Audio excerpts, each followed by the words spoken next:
Yo, what is happening YouTube? It's Supalaka2 here, and we just got the patch notes for version 9.0 for Splatoon 3. Now, depending on what's in these notes, it may or may not ruin a video I have coming up soon, but we'll just have to wait and see about that. I have not looked at the patch notes whatsoever, so this is just going to be my blind reaction to them, and I'll try to speed through it this time as much as I can.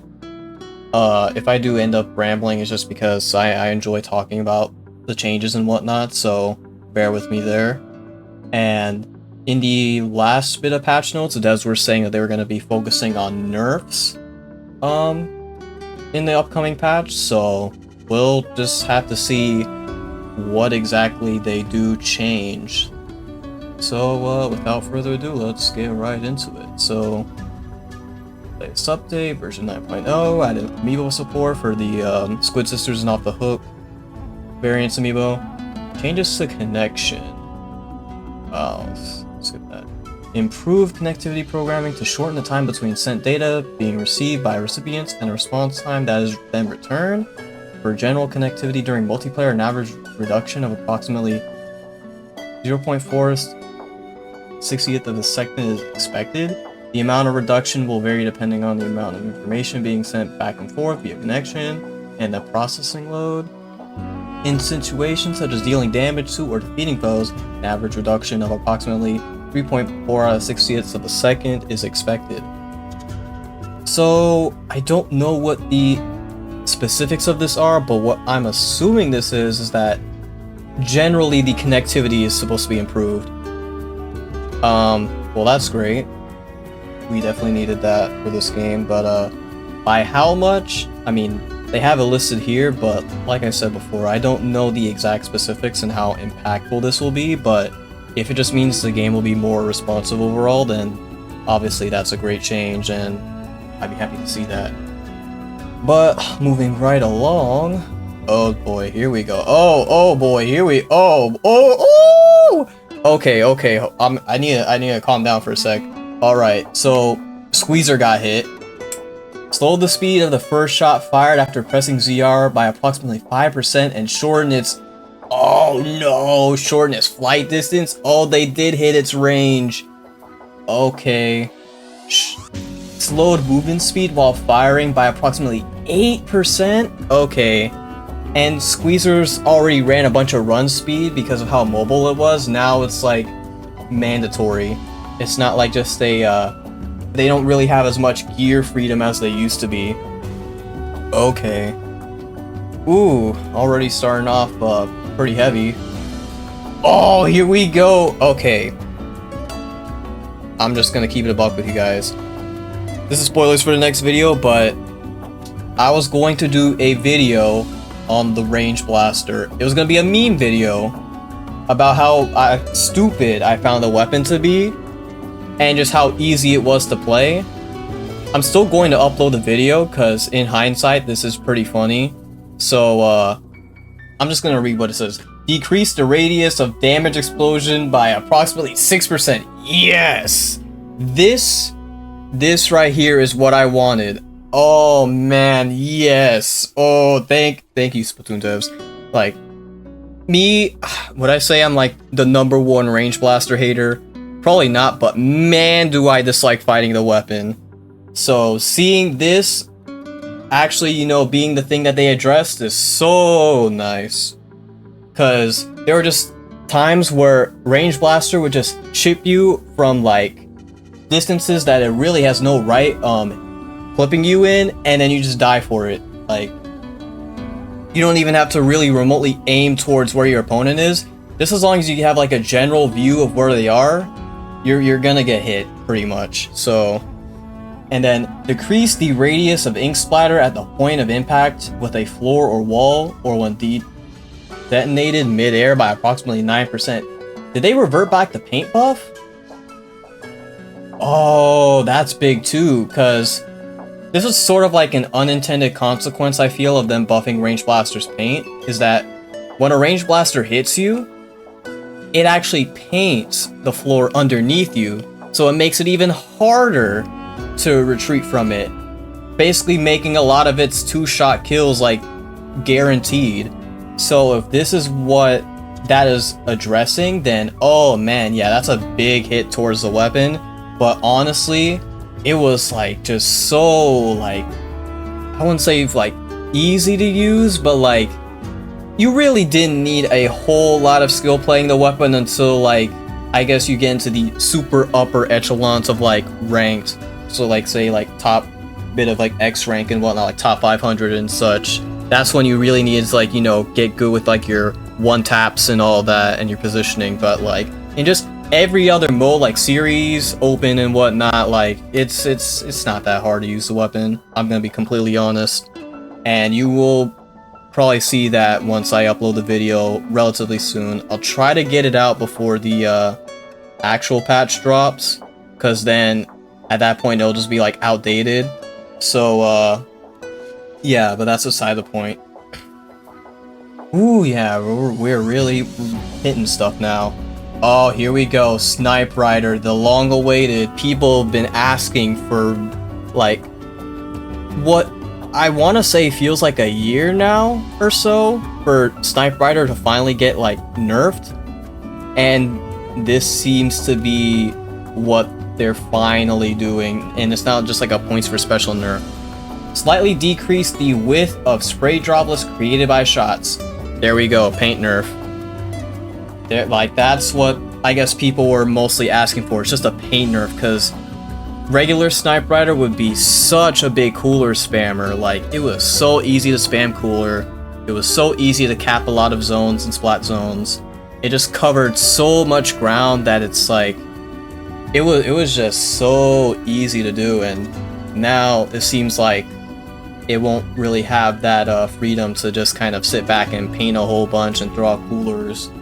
It's basically just toning the weapon down like just a tiny bit. Now, depending on how much the paint width has been decreased, it could be like really big or like maybe non-consequential, but just addressing how much paint it outputs alone is already like a step in the right direction.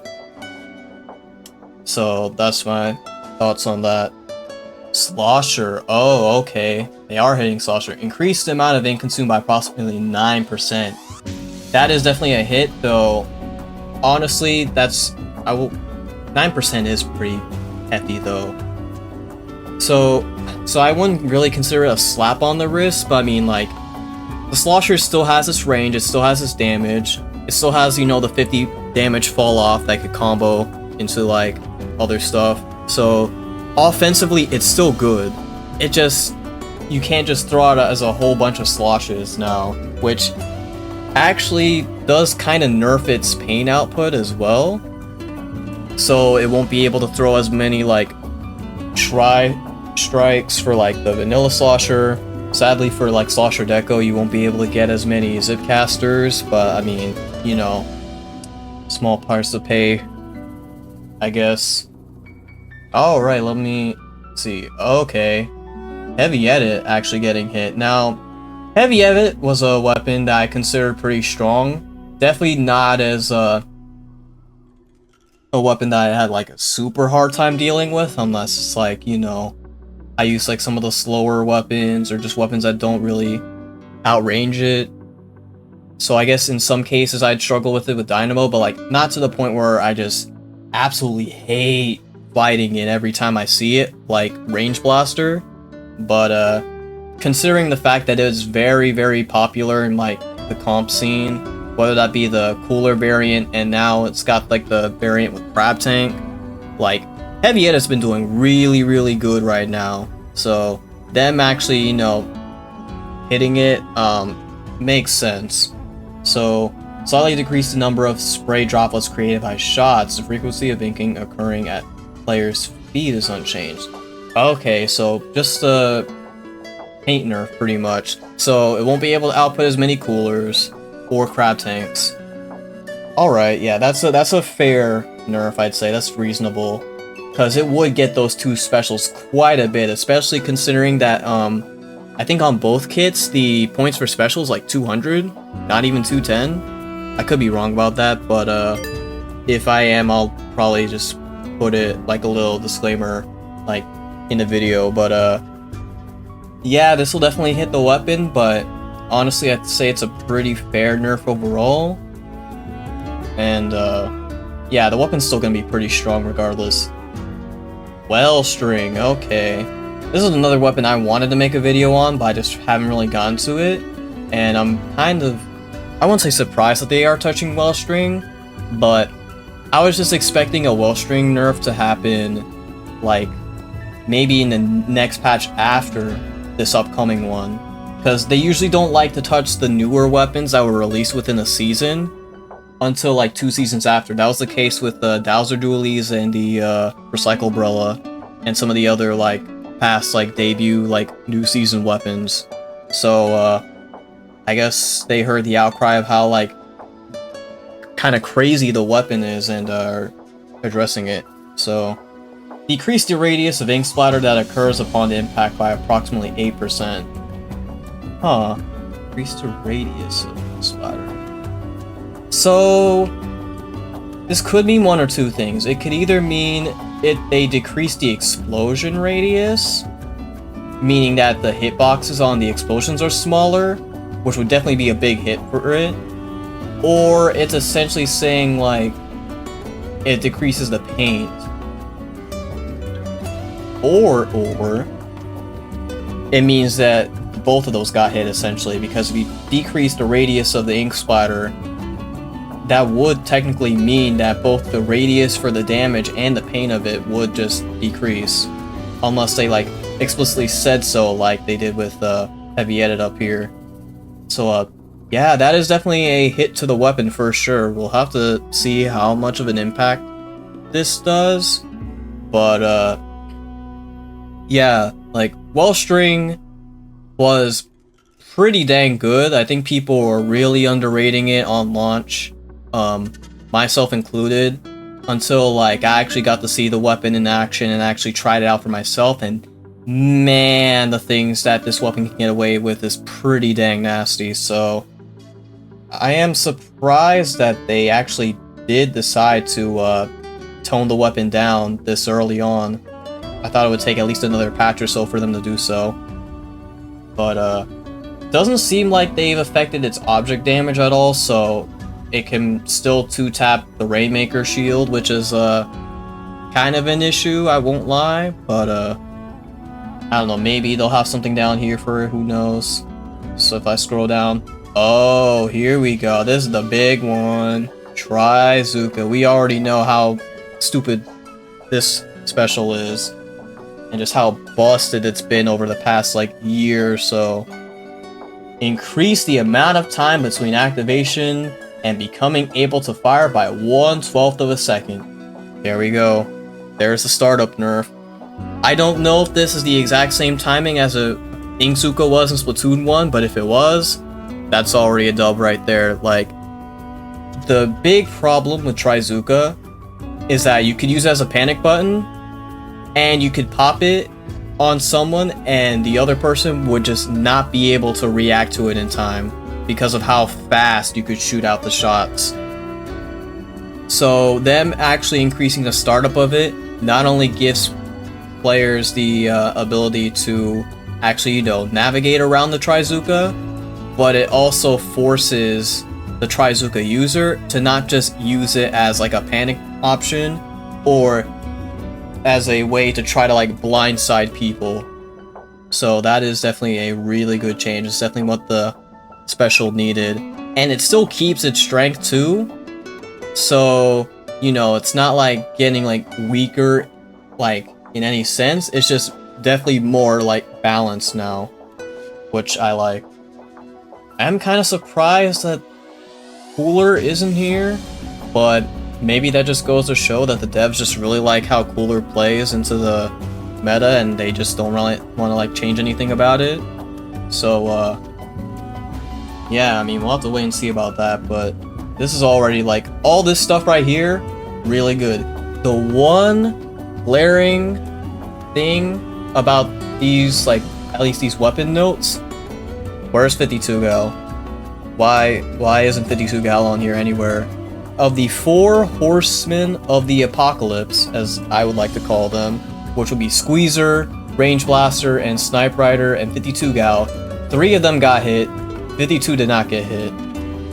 I guess 52 is just gonna rise even higher now. Because, yeah, we certainly needed that, but, I mean, you know, I guess in comparison to these 3, that one was the, like, least egregious of the picks, as much as I hate saying that. So, I mean, they even hit Slosher too, so I don't know. But, yeah, I definitely, kind of wish they hit, 52 Gal, but, like, it's fine, because they hit, like, all the big heavy hitters right here, so that makes up for it completely. Points for special, okay, CRB, 200 to 210, and it got the paint nerf too? Yeah, that's gonna feel real bad for them. But, I mean, I saw it coming a mile away. Like, the amount of Krakens they can get out is kind of, for a blaster, is a little ridiculous, so going from 200 to 210, yeah, definitely makes sense. Alright, Slosher. Oh, here we go, 200 to 210. So along with having less shots, and which would essentially result in less painting overall, so now the Slosher has to, it can't throw out as many tri-strikes as it used to. That's another thing. I'm also surprised it didn't really hit tri-strike either, but I mean, maybe they'll do that in the future. Trizuka was definitely the, like, big, like, sort of elephant in the room, and they addressed that, so that's fine. And, let's see here. In X battles, made it less likely for players to be matched again with players they just encountered in previous X. Yes, thank you. Oh man, this was so just annoying. Like, playing an X series, fighting a team, losing to that team, and then fighting the, like, same 2 or so people on that opposing team and then losing straight again was an awful feeling. So, I am glad they actually addressed this. This will not completely prevent players from being matched again with players they just encountered in previous expos. Oh. I guess they just, yeah, they just decreased the frequency of it happening. Made it so that Japan and regions near it cannot select. Oh. I can't believe they actually did this. Wow, they're actually separating up the divisions properly. So, in case y'all didn't know, what would happen is that in this game, you have 2 divisions for X rank. You have the Takaroka division and the Tentatech division. Takaroka would be designated for Japan and just the East, essentially, and then Tentatech would be like North America and like the UK, essentially. But because you can choose between which division you want to be in, it would stop, or rather, it wouldn't stop players from Japan going into the Tentatech division and vice versa. And so, man, I know some like comp players probably won't like this change, because what a lot of like top players will do is that because the Tentatech division is like not as challenging for them, they want to actually play in the Takaroka division where like all the Japan players are, just so they can get like more challenging matchups and actually, you know, get better matchup experience. And it seems like they won't be able to do that anymore, which does suck, like, honestly. But at the same time, what would happen is that a lot of players from Japan would enter into the Tentatech division. I don't know, like, for what reason. Maybe they thought it would just be easy to get like top 500 or like top 10 in the division if they decided to go over to like the US and UK division. But they would do that often, and they would often place in like the top spots of the division. So it seems like they're not only like taking care of that, but this also means that you won't have like big like connection issues between like, you know, different players within the lobby. So you're not like fighting someone like all the way across the world and having like the worst like lag possible and like spikes. And then you'll actually, you know, be matched up with people within your region, so you'll have like better connectivity, better matchmaking, etc. So I'm just surprised that they actually did go ahead and went with this change. This was kind of a change I wanted because it was very frequent that I would fight a lot of players from Japan and other like regions in the East, and they were clearly in like a league of their own, but because of how the division worked, they just happened to you know, be ranked up in games where power between players is like just a huge gap. So yeah, I'm just, like I said, I'm just surprised overall. Let me see here. Change Splatfest. Made it possible for players to achieve Splatfest style ruler or higher to board the... Oh yeah, that's nice. Made it so players can choose additional poses. That's nice. Splatfest stuff is always appreciated. Made it possible for players who have downloaded the expansion passes like Squid Sisters and Off the Hook poses atop the Splatfest float. Let's see. Salmon Run, data for special big run, add an item that can be exchanged for fish scales. Oh, what? Are they actually addressing the scale problems? Made it so that you can get capsules containing scales. Oh, that's so good. The gear you can get from the reward meter will now change each shift rather than each month. Ooh, okay, so if you miss certain like gear pieces, then each shift you can look out for a specific gear piece and you won't have to like wait and hope for RNG to give you the gear from the capsules. Man, it's just 4 small changes, but these are some W changes for Salmon Run. Maybe I have to tap into it again, because that was my main gripe with the mode. It's just you don't really get enough scales whatsoever to like get all the rewards, and it kind of like demotivated me from like really grinding out the mode. But you know, this kind of like not breathes a whole new life into it, but it definitely makes it more accessible to a lot of players, which I very much appreciate. Other changes: reduced the XP required for a weapon's freshness to reach 1 star from 10,000 to 5,000, make it easier to get Sheldon licenses. Oh, nice. Now, if I was on that maximum copium, this would mean, oh, they want us to get more Sheldon licenses, so we'll stock up enough to get 3rd kits. But, I don't know, it just seems like they want us to get more licenses to play more weapons and also play in the shell-out machine. That'd be the more realistic way to look at it. I hope I'm wrong, though. Total XP required to reach 2 star or higher will not change. Weapons have between 5 XP or more, but less than 10k before applying to the update. Will reach 1 star after applying the update, using that weapon once in battle. Ha ha ha ha ha ha.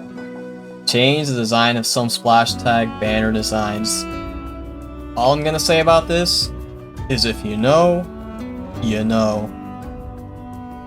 And I guess we get to the general thoughts of this. Oh wow, this is a whole essay right here. And I would like to read all this, but I don't want to really waste y'all's time. I'll just like get to the like meaty stuff. For special big run, improving connectivity, making adjustments to battles. Connectivity, reduce the time it takes to convey things happening to other players by optimizing the game's internal processing and adjusting communication control processing. Multiplayer balance, made some changes that previously notified to you about lowering the performance of some select weapons. Yep, that is true. Squeezer, intended as weapons that are difficult to master but can produce high performance when mastered. However, because their shots could reach from a long range distance and because they had high movement speed while firing, it was easy to make a lot of attempts, which made it easier to make up for the control difficulty. For that reason, their performance has been reduced. Dang. For Range Blaster and Custom Range Blaster, by reducing the area of the attack and inking due to the explosion, we maintain the property of dealing damage to opponents you aim for carefully, while reducing the property that deals damage to opponents whose positions are not precisely known. Thank you. This is all I wanted.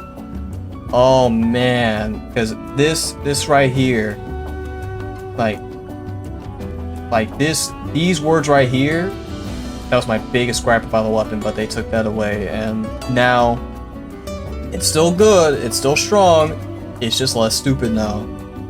So that's nice. Our intention with both weapons is to make it so players who specialize in other weapons are not forced to switch to these weapons, while also maintaining a level of performance sufficient enough for players who already specialize in these weapons to continue to fight using them. Wow, they're literally just saying like, hey, we know like you top players, like all you X rank specialists who like are trying to grind for like the top ranks, we noticed that you've been dropping your main weapons for these just because it's just so much easier to use them and get good results compared to the weapons that you used to use before. So we toned them down so that you don't have to do that anymore. That is funny. Snipe Rider, we slightly reduced their ability to maintain inking status from a distance. Wow, that's it. Just that one sentence right there for Snipe Rider. That is pretty funny, but yeah, it's an effective nerf. So it'll still be strong, but it just won't be like super like dominant as a backline. At least that is the hope. Again, we'll just have to see when the patch drops. Slosher, just the performance and points required for specials will make them like many other sloshers in that they have high instantaneous fighting and inking power, while when fighting with them continuously over time it is easy to run out of ink. Okay. Regarding heavy edit, change the aspect to them where in comparison to other Splatlings with shorter flying distance, they were effective at maintaining ink coverage when exchanging fire across areas such as splat zones. Alright. Interesting that they specifically noted splat zones, but yeah, no, this weapon was really good at painting, so toning that down a bit, like while still like maintaining the weapon's like power is good. For Wellstring, we made changes to slightly lower performance when maintaining inking status from a distance. Oh, okay, so they do note that it's inking status, not exactly like explosion radius. Huh. I mean, the paint was like good on it, but maybe by reducing the inking radius, that means you're less likely to get trapped in the explosions, which would definitely be a hit to the weapon in a sense. It just means that it's not just gonna trap you a whole bunch, and you have no way to like get out of the way in time if you just get like stuck by like one of the bullets and you get comboed into like the other 3 or 4. Alrighty then. Trizuka, we made changes to increase the opening when used on an opponent at close range, and also slightly increase the time to find a safe place to take cover after hearing the opponent's Trizuka's activation noise. Yep, that is all that people have been asking for. So that is very much appreciated. Additionally, we have changed it so Japan regions nearby cannot participate in Tentactech divisions. Oh wait, I just realized something. Did they just do it so that JP regions can't go into Tentactech? They didn't do like vice versa? Because if that's so, then that means that would mean that they actually threw the Westerners a bone there, so they can still go into the Takaroka division and, you know, fight all the JP players, but JP players can't come over here and just steal all the top spots in the division. Of the total number of players in Japan and nearby regions, an extremely small percent select Tentactech division, the division for Americas and Europe, despite living in Japan or nearby regions. However, we made this change because it has reached a percentage that has a negative effect on rankings among players participating in the Tentactech division. There you go, that's what I was talking about earlier, just messing up the rankings and just kind of essentially stealing the spots because it's quote-unquote easy for them. Alright, well, the next update will focus on adding data for the Grand Festival. And that's it. Oh. I wonder if the Grand Festival update will have any notices talking about any future potential patches. I mean, I'm sure the game will get like continuous like balancing patches even after the Grand Festival, but I'm guessing they just want to focus all on that right now because that is like the big thing coming up, so makes sense. But yeah, overall this was certainly a nerf heavy patch, and it hit pretty much all of the heavy hitters that are really like dominating the game right now, except 52 Gal, but we'll just leave that to the side for now. And yeah, I mean, they took out the main weapon I wanted nerf, so I'm pretty cool with that. That's like a pseudo dynamo buff right there. Like any longer range threats that gets nerfed, dynamo only gets stronger. So I always love that, and it also just makes me playing with other like shorter range weapons a lot more fun when going up against these. So yeah, that seems to be it for the patch. Let me know what you guys think about the changes down below. Were there any other weapons that you wanted to get like changes? Like, there were no buffs whatsoever, which, I mean, I guess they did point out, but... And at the same time, this isn't a mid-season patch, so... But usually they'd like sprinkle in 1 or 2 weapons here with like a buff or so. Maybe they'll just focus that on like the patch after Grand Festival, but we'll just have to see on that. But at the very least, I think they like address the weapons in a way that still keeps their strengths, but just tones down the aspects of them that were really overtuned. So I always appreciate that. And the changes like X rank and whatnot is also nice, and also just making connectivity a lot better too. So overall, like for an end of season patch, which usually has nothing, this is, I consider, a pretty dang good one. But with that being said, this video's gone on long enough. I know I said I didn't want to really ramble, but I frankly couldn't help myself. So yeah, if you enjoyed this little analysis of the patch notes, leave a like on the video. Subscribe to the channel if you want to see more Splatoon 3 content, because I'm definitely going to be pumping out more of those. And yeah, with that being said, I will see you guys next time, and take care, y'all.